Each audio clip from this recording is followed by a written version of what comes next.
शांति ओम शांति शांति। शांति। ओम। आज श्रीमद् भगवत गीता की इस कक्षा में हम 15वें अध्याय के 15 श्लोकों को पढ़ चुके हैं, नहीं बल्कि 17 श्लोकों को पढ़ चुके हैं। 16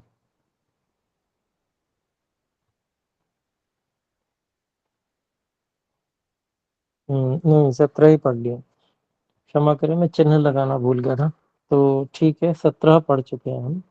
आज से हम 18वां मंत्र श्लोक पढ़ेंगे।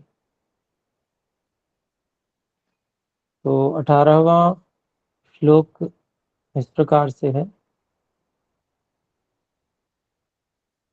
यस्मात् क्षरमतीतोऽहमक्षरादपि चोत्तमः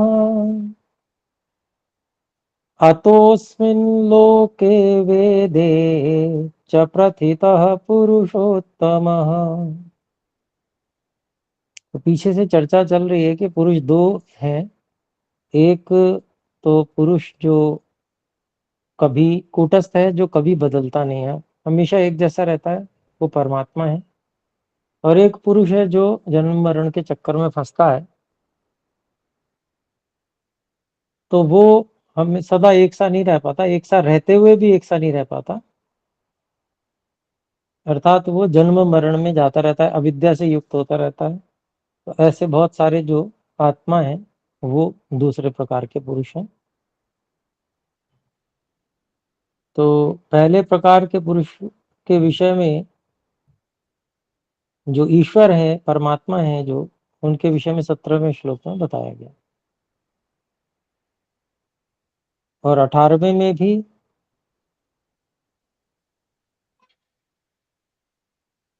बताया जा रहा है। इसको हम अलग अलग देखें। यस्मात् क्षरम अतीतः अहम अक्षरात् अपि च उत्तमः अतः अस्मि लोके वेदे च प्रथितः पुरुष उत्तमः। इसका अन्वय इस प्रकार करते हैं। यस्मात् अहम क्षरम अतीतः अक्षरात् अपि च उत्तमः अतः लोके वेदे च प्रथितः अहम अपि पुरुषोत्तमः जातः अस्मि।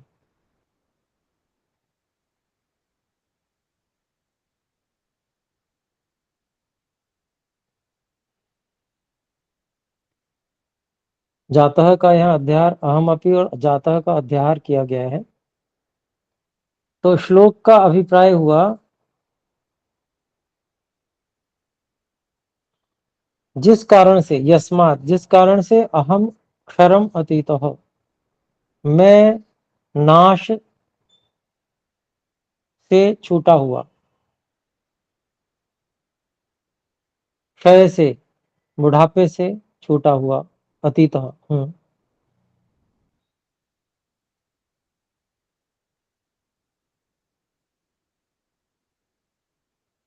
और जो सामान्य रूप से जो अक्षर है उससे भी उत्तम हूँ।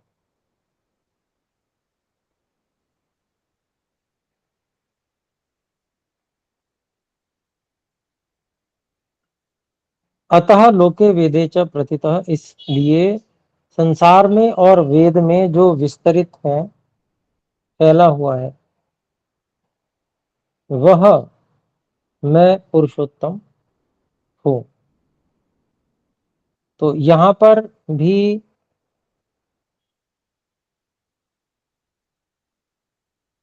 जो श्री कृष्ण जी हैं वे आत्मस्थ होके अहम शब्द का प्रयोग कर रहे हैं। अर्थात जो छठे अध्याय के अंतिम श्लोक में जिस प्रकार से बात कही गई है उसी प्रकार से अर्थ लेंगे। क्योंकि जिस कारण से जो मेरी अंतरात्मा, जो परमात्मा, अहम का मतलब मेरी अंतरात्मा जो परमात्मा, क्षरम अतीतः नाश से बिल्कुल छूटा हुआ है। तो इसलिए वह अक्षरादपि उत्तमः। तो जो अन्य आत्मा जो अविनाशी है उनसे भी वह उत्तम है, क्योंकि अन्य जो आत्मा है वो तो शरीर में आकर अपने आप को बूढ़ा होता हुआ वगैरह ये अनुभव करते हैं अविद्या के कारण से, परंतु यह जो मेरी अंतर आत्मा परमात्मा है वो ऐसी अविद्या में कभी नहीं फंसता है। तो इसलिए वो अन्य जो अक्षर अविनाशी आत्मा है उनसे भी उत्तम है, श्रेष्ठ है। इसलिए जो संसार में और वेद में जिसका विस्तार किया गया है, प्रवचन किया गया है, संसार में जिस परमात्मा को की भक्ति सब लोग करते हैं, और वेद में भी जिसका वर्णन मुख्यता से किया गया, क्योंकि चारों वेदों में का जो मुख्य प्रतिपाद्य विषय है वो परमात्मा ही है।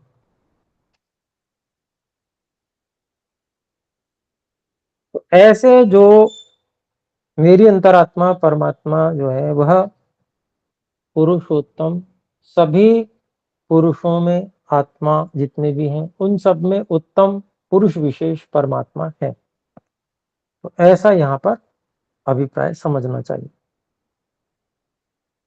तो आइए 19वें श्लोक को देखते हैं।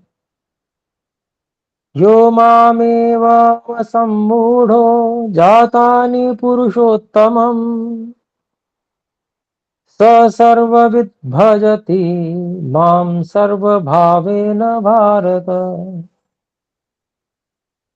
स सर्वविद् भजति मां सर्वभावेन भारत। अलग अलग शब्द इसके हैं। यह माम एव, नहीं, यह माम एवं असम्मूढ़ः जानाति पुरुषोत्तमं स सर्वविद् भजति माम सर्वभावेन भारत। और इसका अन्वय इस प्रकार है कि हे भारत, यह असम्मूढ़ः माम एव पुरुषोत्तमं जानाति सह सर्वविद् माम सर्वभावेन भजति। तो इस प्रकार से जो परमात्मा है, जो सबके अंतरात्मा परमात्मा हुए हैं, उनके विषय में यहाँ पर फिर से माम शब्द का प्रयोग किया गया है। आत्मस्थ होने के कारण से तात्स्थ्योपाधि कहते हैं इसको। जैसे उदाहरण के लिए मंचाह क्रोशंती ऐसा बोला जाता है। मंच चिल्ला रहे हैं, जोर जोर के कह रहे हैं कि सावधान हो जाओ। और इस प्रकार से जो विधर्मी और आतंकवादी हैं वो इस देश पे कब्जा करने के लिए तैयार बैठे।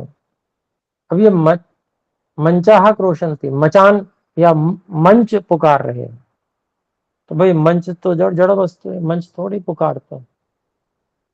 तो कौन पुकारते हैं? तो मंच में स्थित जो पुरुष जो वहां भाषण दे रहे हैं वो पुकारते हैं वो।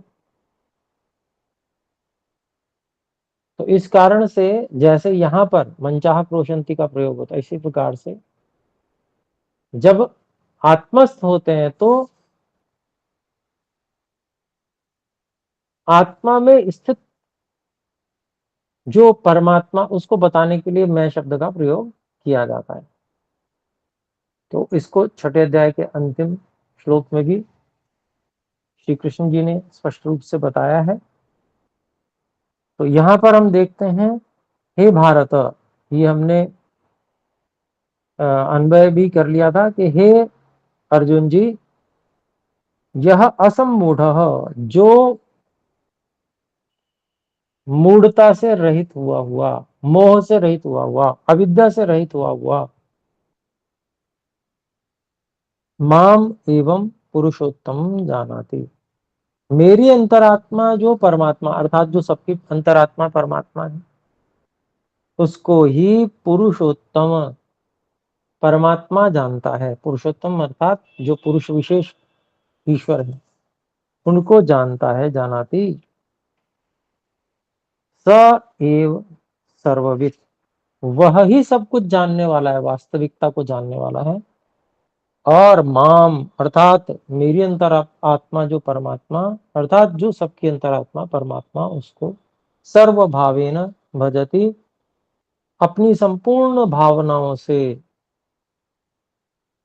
संपूर्णता से वह परमात्मा का सेवन करता है या परमात्मा की सेवा करता है। भजति, भज सेवायम धातु है।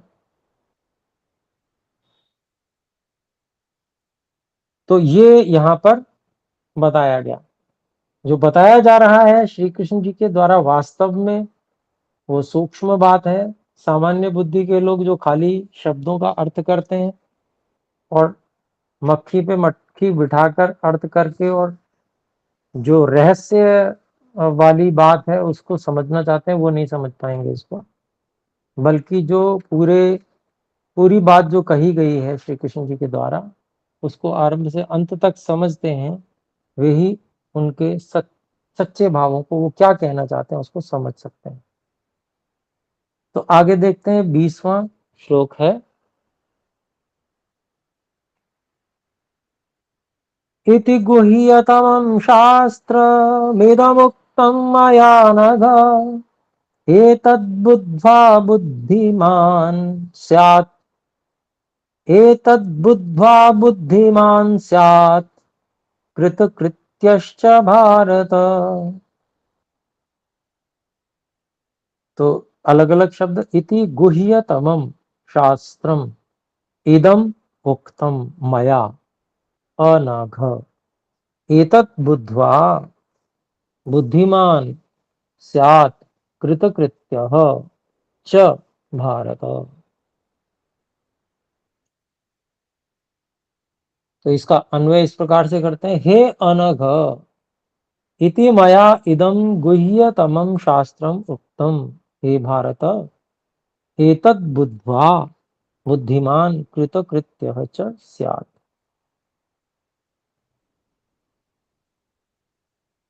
तो क्या कहते हैं श्री कृष्ण जी, हे अनघ, हे पाप रहित, अर्थात जो पाप की इच्छा से रहित है, धार्मिक है, और जो अंतरात्मा की आवाज के अनुसार आचरण करता है, ऐसा पाप रहित। इति मया इदम गुह्यतमम शास्त्रम उत्तम, इस प्रकार से मेरे द्वारा यह जो बहुत सूक्ष्म छुपा हुआ जो शास्त्र है उसको कहा गया। हे भारत, हे अर्जुन जी, एतत् बुद्ध्वा, इसको समझकर, बुद्धिमान व्यक्ति कृतकृत्य च स्यात्, और ऐसा इसको जानकर बुद्धिमान व्यक्ति जो है वह अपने जीवन को सफल कर ले, सफल हो जाता है, जीवन को सफल कर लेता है। तो इस प्रकार से ये 15वां अध्याय हमारा पूरा हुआ, और बहुत ही सुंदर समझने योग्य सारी बातें यहाँ बताई श्री कृष्ण जी ने। आत्मा और परमात्मा के भेद तक को समझाने का यहाँ प्रयास किया।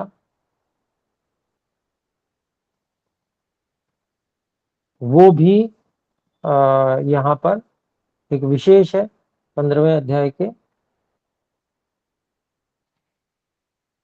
16वें सूत्र में, 16वें श्लोक में। तो आइए 16वें अध्याय को भी हम आरंभ कर लें। आज थोड़ा समय तो शेष है ही अपने पास। तो श्री भगवान उवाच, तो श्री कृष्ण जी यहाँ पर कहते हैं, जो विशेष ऐश्वर्यवान हैं श्री कृष्ण जी, तो वो क्या कह रहे हैं, तो पहला श्लोक उनके द्वारा यहाँ पर कहा गया है, देखते हैं। अभयम सत्व संशुद्धिर ज्ञान योग व्यवस्थिति, दानं दमश्च यज्ञश्च स्वाध्यायस्तप आर्जवम्।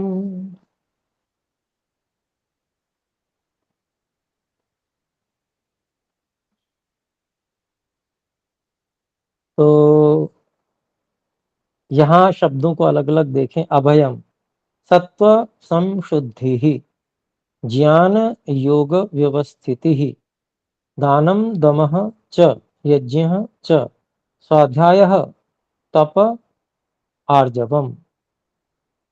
और इसका अन्वय इस प्रकार से है, अभयम सत्व संशुद्धि ही, ज्ञान योग व्यवस्थिति ही, दानम दमः च, यज्ञः च, स्वाध्यायः तपः आर्जवम।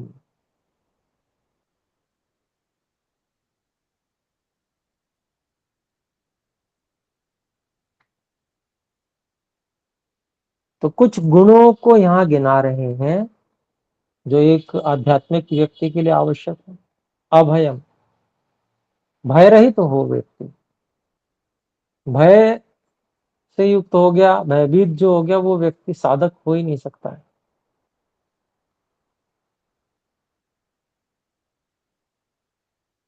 क्योंकि वो भय के कारण से कुछ भी विपरीत कार्य कर लेगा।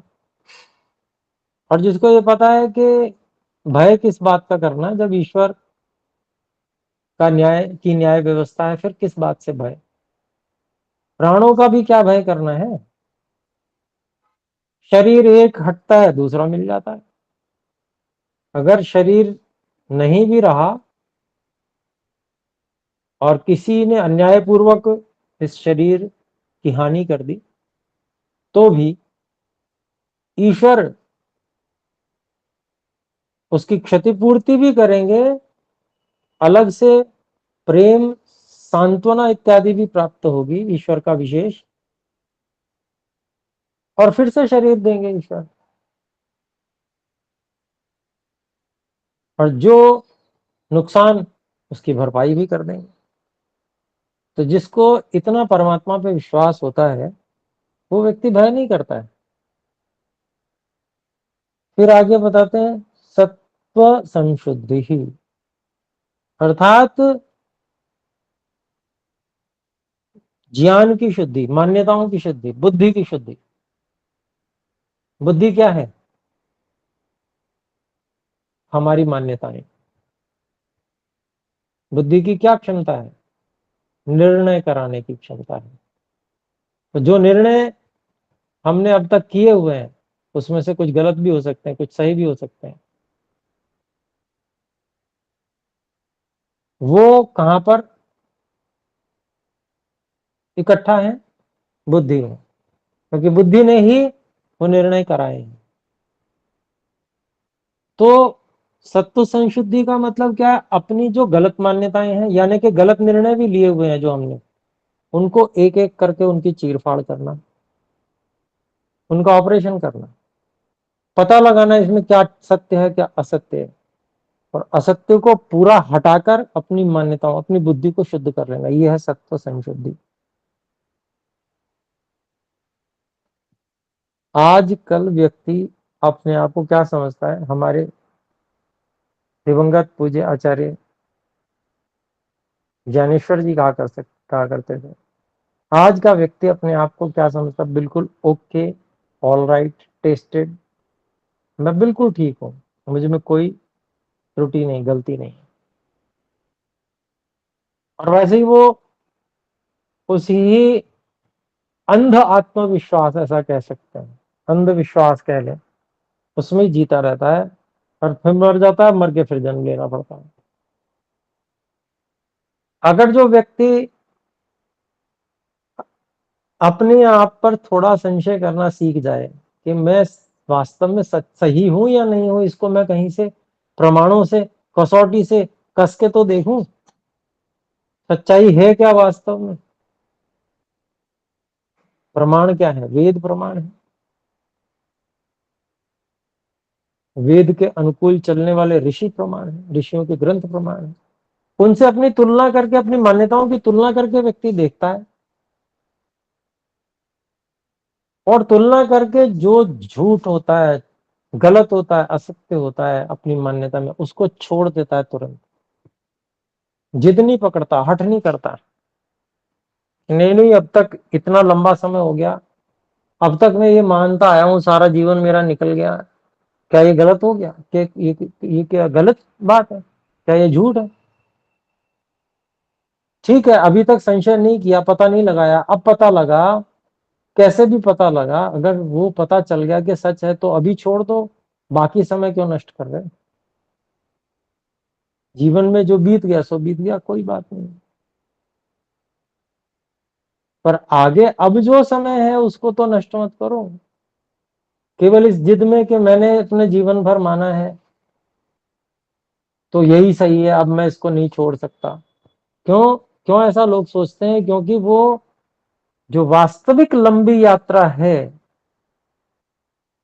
उस यात्रा को समझ नहीं पाते, वो जीवन को ही अंतिम यात्रा, जीवन की समाप्ति को अंतिम समझ लेते हैं। पर वास्तविकता ये नहीं है। ये जीवन तो एक, जीवन की समाप्ति एक छोटा सा पड़ाव है, उसके बाद में फिर यात्रा शुरू हो जाती है।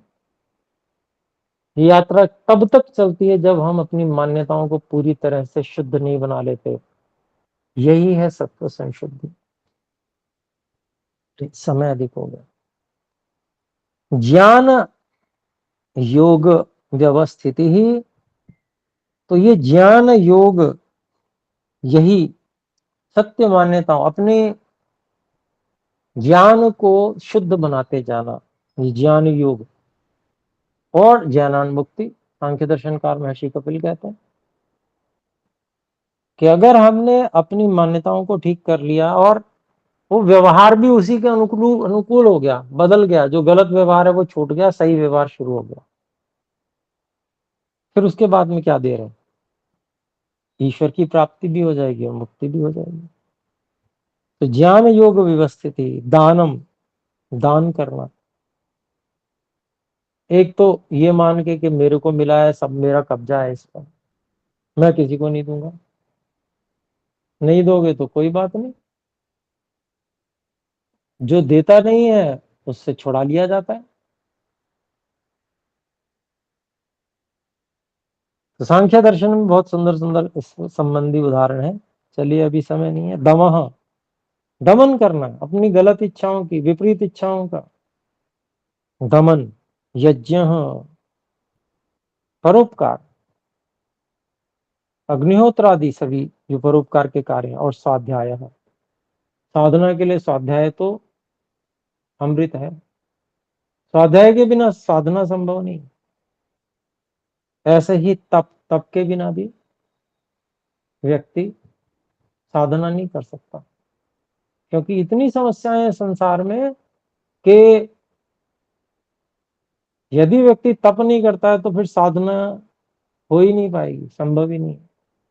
तप तो करना ही पड़ेगा, तभी व्यक्ति साधना कर पाएगा। सहन करना पड़ेगा उन। और आर्जवम, ऋजुता, सरलता, सब ओर से सरलता। जैसे छोटा बालक होता है ना, उसमें भोलापन होता है, बिल्कुल सरल, बिल्कुल हृदय से, इनोसेंट बोलते हैं, सरलता होनी चाहिए। तो ये जो गुण है, ये गुण यहाँ पर गिनाए हैं। अगली कक्षा में आगे दूसरे श्लोक से चलेंगे। आइए अभी विराम करते हैं, सब मिलकर एक बार ओम का उच्चारण करें। ओ